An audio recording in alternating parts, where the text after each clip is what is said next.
a la pausa.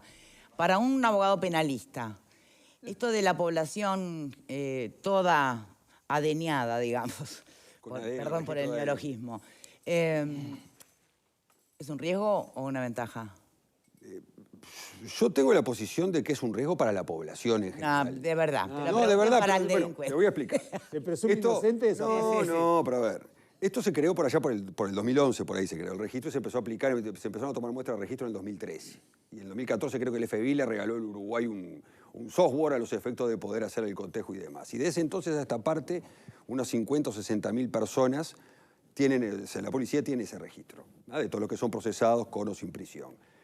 Y yo no estoy de acuerdo ahí con Gustavo porque ese es el fundamento. Y el fundamento es porque la reincidencia es importante en este país y por lo cual se presume que el delito que se puede cometer puede ser por un reincidente y ahí es donde está ese registro. ¿Qué es lo que pasa? El ADN hoy en día es una prueba fundamental en cualquier juicio penal. Yo puedo presentarte 7 testigos, 4 filmaciones, 3 huellas, pero te presento el ADN, que el ADN concuerda con Pepe y seguramente a Pepe lo van a penar. Pero pará. Porque y lo no que hay acaba de decir discusión. Álvarez en el bloque anterior es justamente cuidado con cargarle al ADN toda la capacidad probatoria. Pero hoy eso no se da. Entonces yo tengo que hablar sobre la situación del presente. Si vos me decís el ADN es una prueba más de una cadena de pruebas, perfecto. Pero pará, ¿cómo no se da? ¿Por qué decís que no se da? A ver, yo hace 20 años que estoy en este palo, ¿eh? Y he tenido varios casos de ADN en los cuales es la prueba fundamental, independientemente ¿De tus clientes inocentes o de tus clientes culpables? Han sido culpables. Entonces bien que estaba la Pero ADN. pero el resto de las pruebas no le dan casi importancia. Vos tenés un ADN, y dice, fue él. Y se terminó la discusión. ¿Y qué es lo que pasa? En una escena de un crimen puede haber, como bien decía Gustavo, 3, 4 tipos de ADN diferentes. Y entonces la policía científica, cuando va a recabar esa prueba, tiene que tener el celo tan grande de que sea exactamente el ADN que supuestamente es el individuo que cometió el delito, porque puedo tomar otro ADN. Y después anda a discutir si fue o no fue, si estuvo o no estuvo. O sea, es un tema que da para muchos, sobre todo por un tema de seguridad jurídica. ¿Qué pensás vos, Pupo? No, comparto. No solo, ¿Qué compartís? ¿Te preocupa? No, a mí no me preocupa. Yo creo que hay que ir por ese lado. Creo que hay 2 discusiones, ¿no? Una discusión es si tiene que ser para toda la población o si es algo que lo tiene que manejar la ciencia criminalística, sobre todo para eso que decía Pablo recién del tema de la reincidencia. O sea, si vos tenés muestras de los que ya delinquieron... ¿Pero eso ya funciona o no? Eso ya funciona. Pero también hay todo un debate en el mundo a partir de eso, que es el tema de la discriminación y una cantidad de cosas más. Y después hay otra cosa muy importante que hay que decirle a la gente, que lo que se trata acá no es de recabar el ADN que se le llama vinculante con el otro que es no vinculante. El vinculante tiene que ver con toda la cadena proteica de esa persona, donde se va a otro tipo de generalizaciones, ya no genotípicas, sino fenotípicas, donde se busca el árbol genealógico, las características que vienen de atrás de sus antepasados. O sea, toda esa parte de la información hay que ser muy cuidadosa, porque si se arma un banco de datos, hay todo un tema a nivel internacional y también del Uruguay, de que la información de la persona es privada y reservada. Pero ¿quién controla al controlador o quién custodia al custodio? Claro. Es un debate de siempre, cada vez que se da un paso hacia en nombre de la seguridad o en nombre hasta de la ciencia, porque perfectamente la universalización del ADN podría custodiarlo el Ministerio de Salud. Sí, como Islandia. ¿No? Islandia es el primer país en el mundo que le tomó a todas las personas. Después ahora viene Gran Bretaña. Ahora, ojo, lo que estamos hablando acá seguramente es el ADN no codificante, que es el ADN que sirve para el caso puntual de un crimen. Bien. Vamos a ver no se sigue toda la línea ni se sigue todo eso. Entonces, a mí me parece que eso es básico que se tenga. Después la otra discusión es lo que plantea Heber, pero lo que plantea Heber es se está adelantando a los tiempos y a los tiempos acá en Latinoamérica, porque la vieja discusión ya viene del principios del 90, o sea, si se lo hacemos a los criminales o no se lo hacemos a los criminales. Eso ya está saldado. Ahora, a toda la población ya es otro debate que tiene bueno, otro pero ¿y tipo de qué contaminación. tanto hay que debatirlo en clave de derechos humanos? Mira, para eso tenemos justamente en este momento, vía Zoom, al director del Instituto de Derechos Humanos de la Facultad de la UDELAR de Derecho, David Suriarte. ¿Cómo le va? ¿Qué tal? ¿Cómo están? Muy bien, gracias. Gracias por la invitación. No, por favor, usted es la persona indicada justamente cuando vemos que esta temática también tiene que tener su análisis en clave de derechos humanos. ¿Cuál es su perspectiva? Bueno, yo no tengo ninguna duda de que es un tema muy polémico a nivel de derechos humanos y en principio yo estoy opuesto a la universalización, pero hay que hacer alguna aclaración en esto, ¿no? A ver. Primero, yo creo que hoy está regulado por la ley 18.849 y está muy claro. De todas formas, yo considero que hay un aspecto que es violatorio dentro de la ley y es que dice que el banco se establecerá con las personas procesadas. Y yo creo que ese es un problema porque las personas procesadas, lo que sería hoy el formalizado... Sí, no necesariamente no es probado, claro. Exacto. Es decir, podría ser con las personas condenadas. En particular, si uno estudia lo que puede ser la legislación comparada, voy a mencionar algo. La disposición 8 del Consejo de Europa justamente dice que esto debe ser regulado. En principio, solo se puede ir al ADN por orden del juez. Sí. Digamos, ¿no? Y además, inclusive, no dice para todos los condenados, sino solamente para aquellos casos que tienen que ver con violencia, violaciones. Porque si uno es procesado por, Estafa. digamos, contrabando, estafa, no tiene sentido que además sea sometido a este control que es, digamos, de injerencia. Yo voy a poner un ejemplo Pero, que hoy nos perdón, pasa. abogado, perdón. Sí.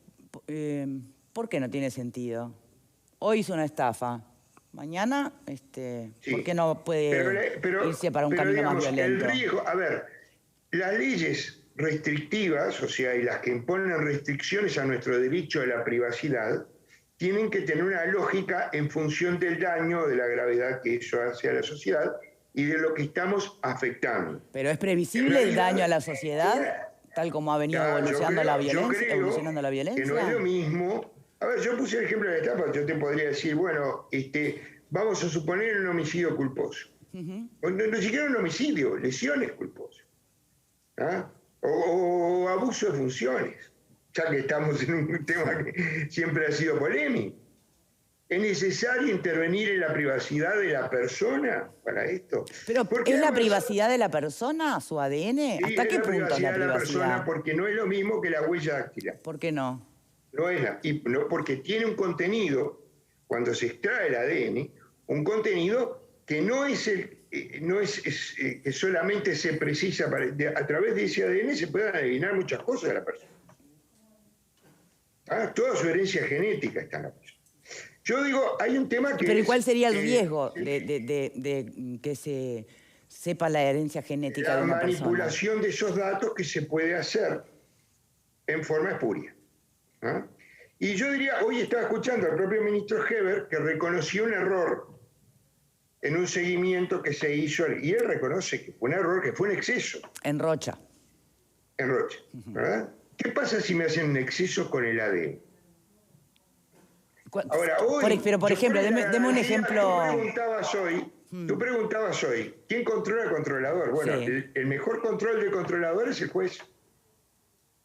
Entonces, la comparación de para pedirle el ADN a alguien se lo tengo que pedir a un juez.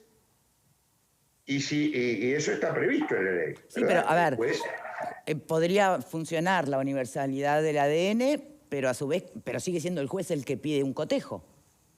Sí, pero no va a pedir el cotejo con a ver, una de las garantías, vuelvo a repetir, esto lo dice el Consejo de Europa, pero también lo ha dicho las Naciones Unidas. O sea, el dar, salvo en estos casos, el dar, hay que dar el consentimiento del ADN. Y te voy a poner el ejemplo que pasa hoy. A todos los niños que nacen se les saca una gotita de sangre. Es una disposición médica, ¿verdad? Ahora, se le pregunta a los padres si están dispuestos a utilizar esa gotita de sangre para extraer el ADN del niño. Pues si dicen que no, no lo pueden hacer. Ahora, puede haber un banco de datos de ADN en cada historia clínica nuestra. Voluntariamente. Ahora, primero, tiene que ser mi consentimiento para que eso figure en mi historia clínica y después, eventualmente, si soy investigado en una causa, si yo me niego a dar mi ADN voluntariamente, que se recurra a un juez para que consiga ese ADN. Entonces lo que usted estaría planteando es que el ADN de la población, obtenido voluntariamente o no, pero que lo custodie Salud Pública. Y a pedido de juez se cruza el dato. Y solo se utiliza por el juez, por orden del juez.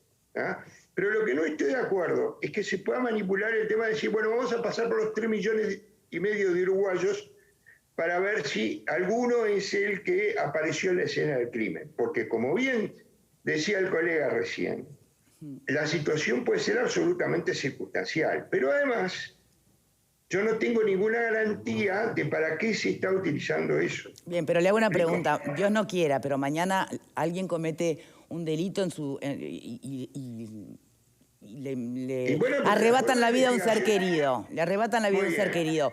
¿Usted no querría que se investigue a los 3 millones de uruguayos? Para que no quede ninguno suelto por ahí. Y bueno, pero es que nada me da la garantía, porque capaz que es una persona que ni siquiera es uruguaya. Bueno, y más te voy a decir, ni siquiera el tema genético es absolutamente cierto, porque los gemelos univitelinos tienen la misma. O sea que podrías tener hasta la duda si no tienen hermanos gemelos. Pero en realidad... pero nunca va a ser el análisis, el ADN solo, es el ADN y un contexto, dentro, además, de nuestra legislación, están prohibidas, por ejemplo, la intervención telefónica o la intervención telegráfica sin orden del juez. Sí. Y a mí yo no me imagino que alguien diga, bueno, tenemos que averiguar quién fue el criminal, así que le pedimos al juez que nos dé la posibilidad de intervenir los 3,5 millones de teléfonos del Uruguay. Aunque haya un software que eso lo permita. ¿Verdad? Hoy justo salió en las noticias un software espía que se coloca en los móviles. Hay otra disposición, hay otra disposición que dice que está prohibida la pesquisa secreta. Entonces, en realidad, esto es parte de una garantía porque todos sabemos que el exceso por parte del Estado puede existir. Y la manipulación espuria de los datos también. Y yo te voy a recordar algo que era una de las frases más famosas de José Valle Ordóñez. Yo prefiero dejar a un delincuente libre que castigar a un inocente. Y en realidad esta manipulación, como bien decía el colega, puede llevar a que se castiguen inocentes, porque el esquema del ADN es una prueba más, pero no puede ser la prueba determinante. Bien, pero ¿por qué? Está clarísimo, pero digamos, ese mismo razonamiento lo tendría que hacer un juez también, ¿no? Bueno, pero justamente por eso. Entonces el juez le va a pedir al fiscal, que es el que le tiene que pedir, digamos, el que dirige la investigación, le va a decir, bueno, a ver, ¿y por qué le vamos a pedir el ADN a este señor? Bueno, porque resulta que es el esposo, el amigo, el pariente, el hermano, está vinculado, tiene una razón lógica para hacer esta investigación. O aparece en las cámaras de seguridad. Esto es muy sencillo, esto es lo que se aplica en Estados Unidos. Le preguntan a la persona, bueno, ¿usted está dispuesto a la ADN? No, no estoy dispuesto. Bueno, muy bien. Eso termina generando una presunción en contra, ¿verdad? ¿Por qué no estoy dispuesto? Exacto. Bueno, si aparecen más indicios, entonces por no orden voy de a juez. tener que quedar obligado. Bien, está pero claro. eso compara de que a nivel del procedimiento administrativo me puedan comparar 3,5 millones de uruguayos, no, porque no es lo mismo que la huella genética, que la huella dactilar. Pero te voy a poner un ejemplo. Hoy, inclusive, no podemos obligar a una persona investigada por paternidad a dar su ADN. Bueno, sí, hoy mencionaba justamente todo ese otro aspecto que queda ahí. Bueno, pero es un tema, es decir, es más... Ahora, por supuesto que le genera una presunción en contra, ¿no? Pero lo asume la persona, porque hay un tema que es la protección de la privacidad. Que esto es, digamos, es una concepción mundial. Ahora, me llamó un poco la atención que el ministro hoy hablara de, igual que se hace en el resto del mundo o en los países más avanzados, no se hace así. o por lo menos en lo que yo he revisado, ni en España, ni en Francia. Es más, en Inglaterra, en los aparentemente. países europeos. Ahora, si ustedes ven alguna de las documentales, no de las películas, pero de las documentales de casos reales en Estados Unidos le preguntan a la persona si está dispuesta. No tienen una base de datos universal ni del Estado, eso sí, tienen una base de datos con las personas que han cometido crimen. Como acá, solo que acá además tenemos los formalizados, por lo que usted plantea.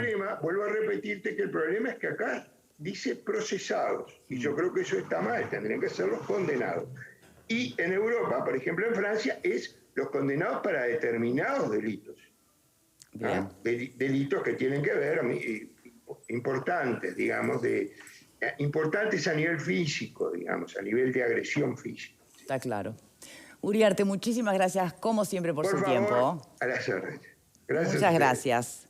Bueno, ven qué delicado, ¿no? Puede ser un ADN mal usado, condena a un inocente, la falta de ADN no deja libre a un culpable. O sea, son las dos caras de lo mismo. Habrá que estudiar esto un poquito más. Victoria, hay integrantes del Sí. sindicato policial que están viendo el programa, han mandado una serie ¿y qué de dicen? mensajes. Sí. Los resumo un poco, van en la línea de lo que decía Pablo, de que está bien mirar a los países desarrollados y cómo se trabaja desde el punto de vista científico, pero que tengamos en cuenta que un subalterno acá tiene una capacitación que no supera los 3 meses y medio en la escuela policial y que hay que tener en cuenta todo eso.